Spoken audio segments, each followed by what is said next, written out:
بسم الله الرحمن الرحيم لم يكن الذين كفروا من أهل الكتاب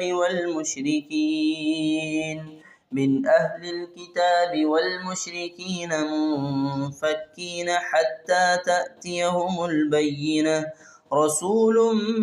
من الله يتلو صحفا مطهرة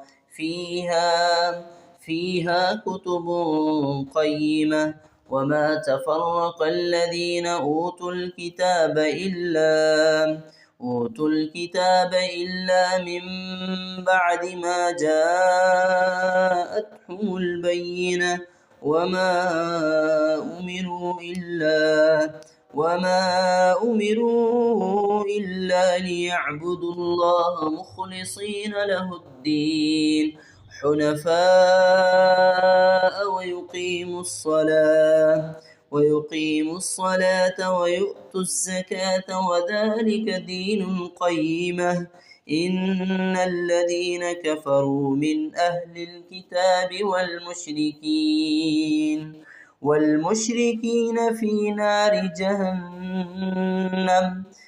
نار جهنم خالدين فيها أولئك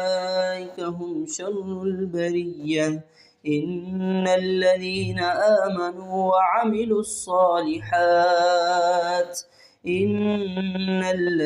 آمنوا وعملوا الصالحات أولئك هم خير البرية جزاؤهم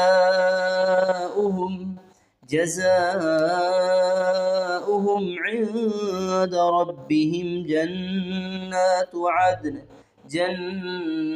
عدن تجري من